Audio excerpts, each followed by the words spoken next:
Imagine waking up one morning. Your city is burning. The ports that once connected kingdoms across the Mediterranean are silent.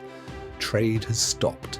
Entire empires are collapsing, and no one knows exactly why. Around 1200 BC, one of the greatest disasters in human history unfolded. In just a few decades, powerful civilizations that had ruled for centuries began to disappear. The mighty Hittite Empire vanished. Major cities in Mycenaean Greece were destroyed. Kingdoms across the eastern Mediterranean fell into chaos. Even ancient Egypt, one of the strongest civilizations on Earth, was forced into a desperate fight for survival. Ancient Egyptian records blame a mysterious enemy, a people who seemed to appear from nowhere. They arrived by sea, they attacked cities, they defeated armies, then they disappeared into history. The Egyptians called them the Sea Peoples. But who were they? Were they ruthless invaders, climate refugees searching for survival? Or were they simply blamed for a much larger collapse that had already begun? For more than 3,000 years, historians and archaeologists have searched for the answer, and even today, the identity of the Sea Peoples remains one of history's greatest unsolved mysteries. In this documentary, we'll separate established evidence from speculation, examine the archaeological discoveries, and explore what modern historians believe may have happened during one of the most dramatic turning points in the ancient world. Because sometimes, the greatest mystery isn't what was destroyed, it's who survived to tell the story. And who the Sea Peoples were, we first need to travel back to a world that seemed almost perfect. Around 3,300 years ago, the Eastern Mediterranean was home to some of the most powerful civilizations the world had ever seen. The Egyptians ruled the Nile Valley, the Hittite Empire controlled much of Anatolia, the Mycenaean kingdoms dominated mainland Greece. The wealthy cities of Canaan connected Africa, Asia, and Europe through trade. Together, they formed an international world unlike anything before it. Merchant ships crossed the Mediterranean carrying copper from Cyprus, tin from distant lands, gold from Egypt, luxury textiles, glass, olive oil, wine, and ideas. Kings exchanged gifts, diplomats wrote letters, merchants grew rich. It was the Bronze Age, a time many historians describe as one of the first truly interconnected civilizations in human history. But there was one hidden weakness. Everything depended on trade. Bronze, the metal that built weapons, tools, and entire armies, required two rare materials: copper and tin. Copper was relatively common, tin was not. Many kingdoms relied on tin imported from hundreds or even thousands of miles away. If those trade routes failed, entire economies could collapse, and that is exactly what began to happen. Archaeologists have discovered evidence that many cities across the eastern Mediterranean were destroyed around the same period. Some were burned, others were abandoned, some were never rebuilt.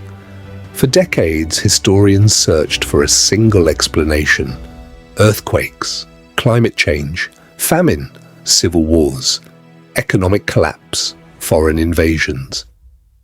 Today, most scholars believe the Bronze Age collapse was likely caused by several crises happening at the same time, not by one event alone, but among all the surviving records. One group appears again and again, a mysterious enemy, known only from ancient Egyptian inscriptions, the Sea Peoples. Who were they?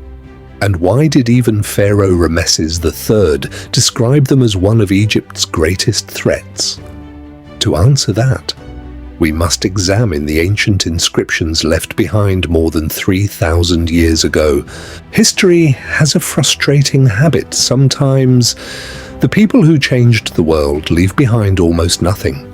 No books, no letters, no cities we can confidently identify as theirs, no king lists, no monuments built in their own name.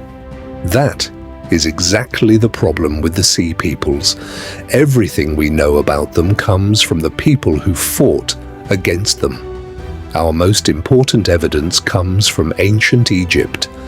Around 1177 BC, during the reign of Pharaoh Ramesses III, Egypt faced one of the greatest military threats in its history.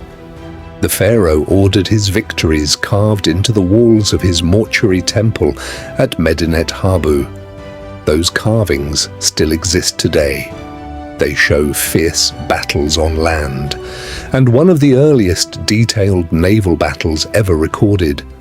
The reliefs depict large ships crashing together, archers firing from crowded decks, warriors wearing unusual feathered headdresses, families traveling in ox carts, women and children moving alongside the armies. This is one of the details that has fascinated historians for generations. These were not simply raiders arriving to plunder. At least some groups appeared to be migrating with their entire communities. Ramesses III claimed that these enemies had already devastated powerful kingdoms before reaching Egypt. According to the inscriptions, lands such as the Hittites and other neighboring states had been overwhelmed. Egypt, the pharaoh declared, was their final target.